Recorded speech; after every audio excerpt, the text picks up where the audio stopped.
చాలా మంది అడుగుతూ ఉంటారు, కుంకుడుకాయలు వాడచ్చా డాక్టర్ గారు, న్యాచురల్ కదా అనేసి. అంటే మన పాత జనరేషన్ Generation లో. కుంకుడుకాయలు వాడేవాళ్ళు కదా మేడం. Yeah true. మరి కుంకుడుకాయల్లో మటుకు సర్ఫెక్టెంట్ ఉండదా? ఉంటుంది. కాకపోతే పాత జనరేషన్ లో ఇది వాడడానికి ఒక పద్ధతి ఉంది. ఏంటి? ఆముదం పెట్టేవాళ్ళం. So we used to coat, మనము ఆముదాన్ని జుట్టు మీద పూస్తే అదొక కోట్ లాగా ఉంటే అప్పుడు మనము షాంపూ లాగా ఈ కుంకుడుకాయ రసం వాడేవాళ్ళం. సో ఆ ఆయిల్ అనేది కుంకుడుకాయ రసం ఎక్కువ డ్యామేజ్ చేయకుండా ప్రొటెక్ట్ చేయగలిగేది. బట్ ఇవాళ రేపు ఆ ఆముదం రాసి గంట సేపు ఆగే టైం ఎవరికి ఉంది? ఎవరు చేయరు కూడా ఓపిక్ గా. సో హడావిడిగా చేసేటప్పుడు కుంకుడుకాయ రసం అనేది డ్యామేజ్ చేయొచ్చు. నూనె పెట్టుకొని వెయిట్ చేసి చేస్తే yes it is also a good option, I don't deny. కాకపోతే ఎంతైనా కూడా డ్రై అయ్యే ఛాన్సెస్ ఉండనే ఉంటాయి కుంకుడుకాయ రసంతో.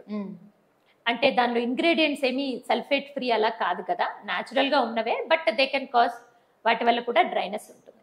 మేడం షాంపూస్ గురించి ఎలాగో టాపిక్ వచ్చింది కాబట్టి, చాలా మార్కెట్లో మనకి different types of shampoos, conditioner, serums ఇలా వచ్చేస్తూ ఉన్నాయి. సో అసలు కన్ఫ్యూజ్ అవుతాం, అంటే ఏది సెలెక్ట్ చేసుకోవాలి, ఏది బెస్ట్, ఏది కెమికల్ లేనిది, ఏది కెమికల్ ఉన్నది అని కన్ఫ్యూజ్లో అసలు అంటే ఒకటి సజెస్ట్ చేస్తారు, ఇంకొకటి సజెస్ట్ చేస్తారు, అంటే కన్ఫ్యూజ్లోనే ఉంటున్నాము.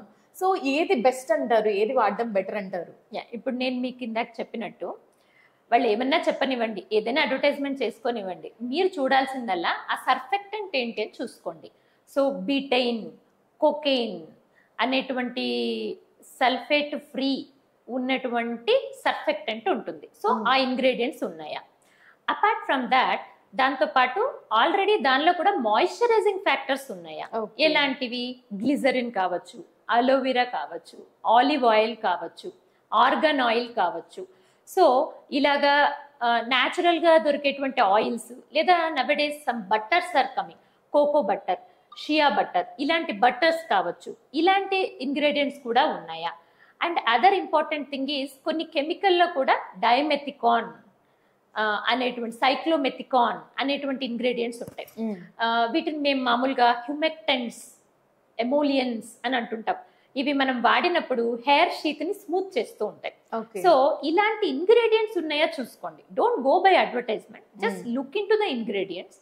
And of course because of the lot of information in the internet, మీరు చెక్ చేసుకోవచ్చు ఏంటి ఈ ప్రోడక్ట్ లో ఇది ఉంది, ఇదేంటి అనేసి.